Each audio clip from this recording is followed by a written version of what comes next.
Welcome to a Friday afternoon edition of the Insider Mailbag. I'm Jared Johnson, and as usual, I received some great questions from inside the Red Raiders subscribers, so I'm going to dive right into them. First one's actually a baseball question. It's a really good question. I had some trouble initially finding answers to this question, which I'm going to read that. It's a long question, but it's a good one. I'm going to read it in its totality to you.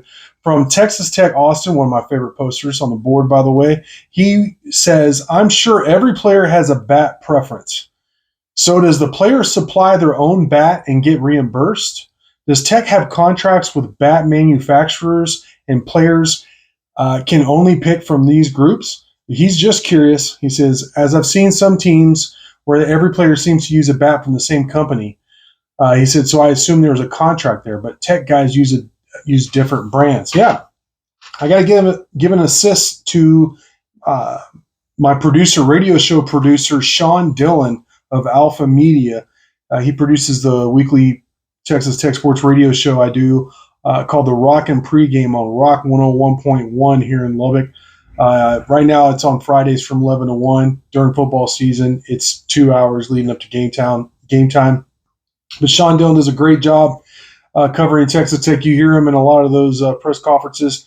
And I mentioned earlier Friday that I don't have an answer to this question, and I hadn't done a lot of digging up to that point. But he reached out to some people at Tech.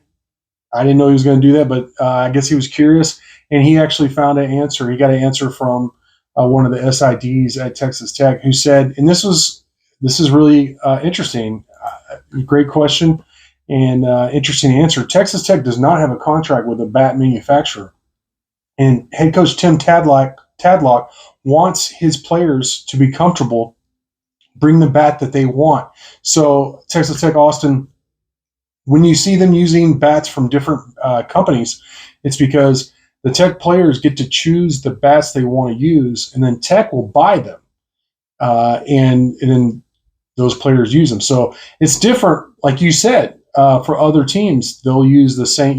They have a contract with a certain manufacturer, and they'll use those bats, and choose from that one company. But Texas Tech does not have a contract, so the players get to choose what they want. Texas Tech buys them, and then the players use them. So, which of course, I'm sure Tech would like to have a contract, or have one company or whatever, but this makes a lot of sense because the players get to use whatever they're comfortable with. And that's just a really small detail, but it's really not, especially in a game of baseball, where these players aren't just only get to choose from one company. They can get the bat they want from the company they want. Tech will actually buy it, and then they use them in the game. So I thought that was really interesting. It's a great question, and it was a equally interesting answer from Texas Tech.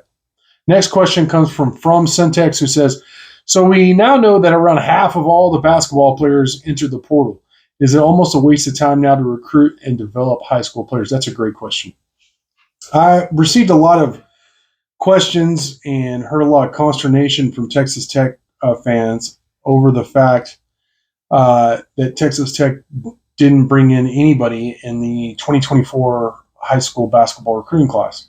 And you know what? I wasn't bothered by it because for me, if I was a head coach, the way the game's going now, and it's shifted. I mean, some people might be back to the way it used to be where you recruited from high school. They play the really good players play 3 years, but they forego their senior year. And then for a long time, it was one and dones, right? That's when you get the blue chips. Think of John Calipari when he was at Kentucky. It really in his heyday when he'd get those one and dones, but it shifted, and it shifted when really Tech started getting better in basketball, and we saw that. I know this is a terrible name to say among the Red Raider faithful, but Chris Beard, you look at that national championship runner-up team with Matt Mooney and Tariq Owens. A couple of transfers came in and really made a huge difference for the program and obviously that team that season.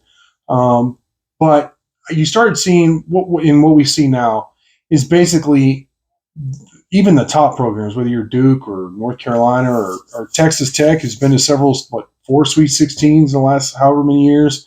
And uh, been a winning program, a competitive program in the Big 12.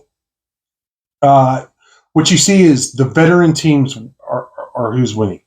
And you would think, well, no duh. But there was a time there where it was like you brought in this amazing amount of talent, these one and dones, and that's what it was. And that's really not it now. Now, don't get me wrong. I still think there's merit in recruiting some high school talent.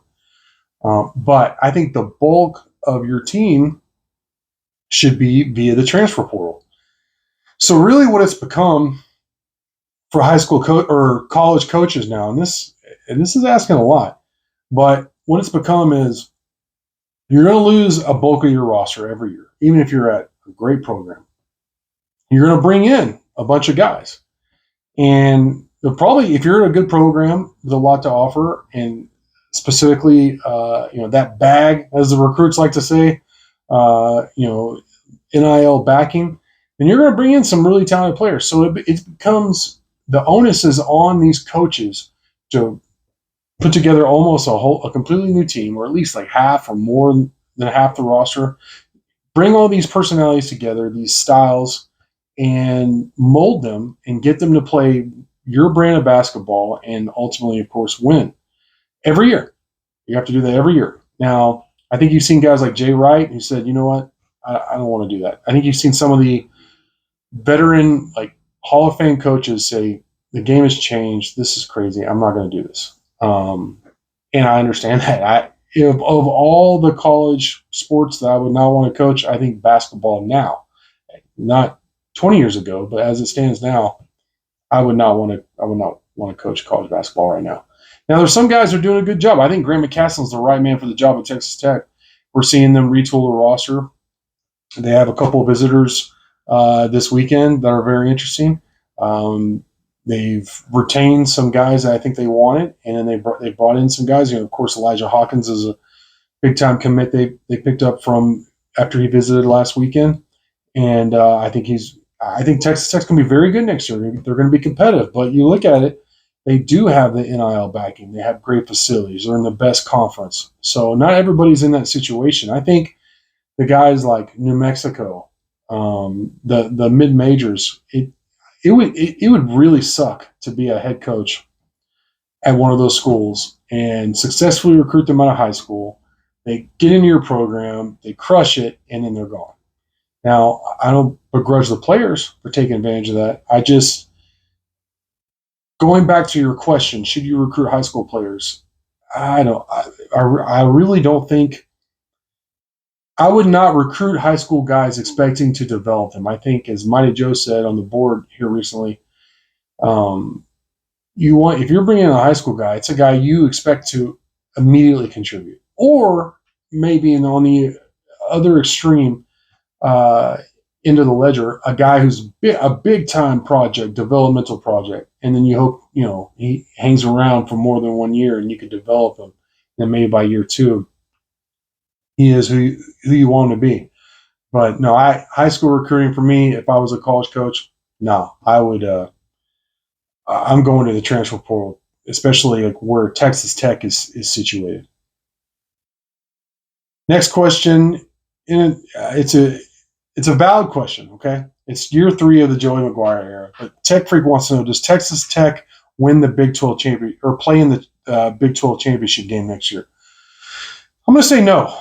And while overall the team depth, the team talent has improved greatly. I mean, I was thinking about Texas Tech's defense specifically, just like say 5 years ago, compared to now in terms of the talent, the depth, just the size, all that stuff.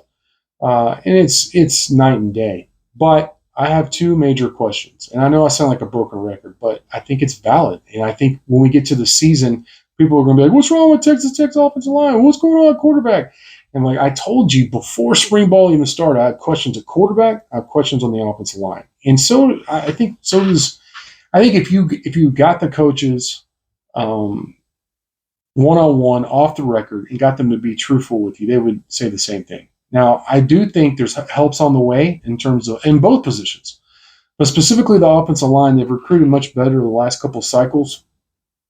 but it takes a little time to develop. So I think in the coming years, the offensive line will be better. And then at quarterback, I like Baron Morton. I always have. But I don't know if he's healthy.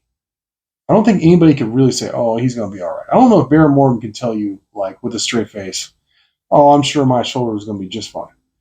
We're all going to find out together. But then even with that, I don't know what is Baron Morton's ceiling. I really don't think we know that yet. Uh, I'm more optimistic, I think, than some others who are like that I trust, who are real. Like, is he even really that good? I think he has real talent. Now, has the injury stymied that? And hopefully the offensive line will perform better next year. Coach Clay McGuire, the offensive line coach, maybe he'll be an improvement as well. And just Coach Kitley learning a little bit, another year on the job, all that stuff. I get it. It all sounds good.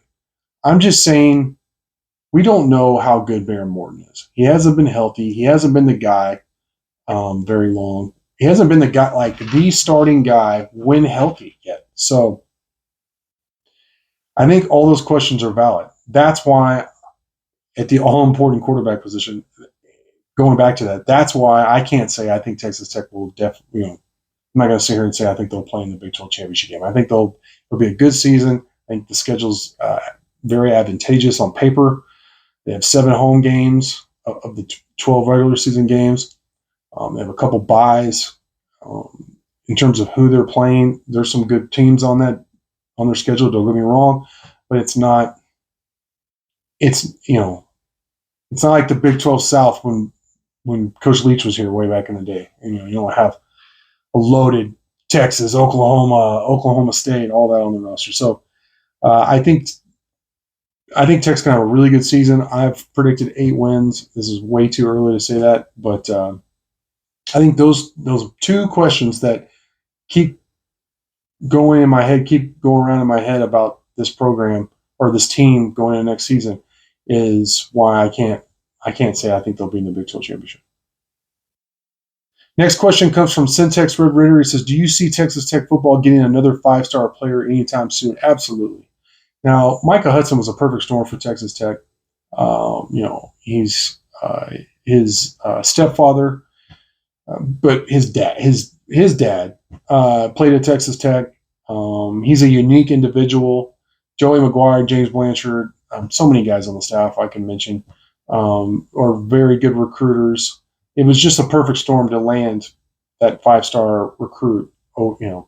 Beating out some guys that were offering a lot of money to Michael Hudson by all accounts. So, while I think that is a true statement, I also think, look at Tech's facilities. I think Tech's going to be on an upswing. I think they're going to win more games going forward. They're steadily getting better and better.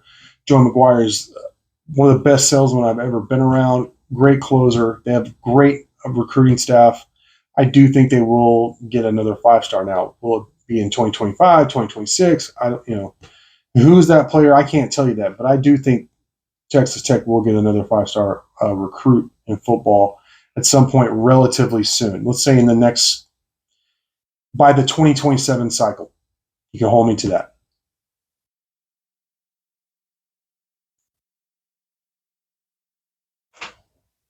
Well, all right. That was the final question.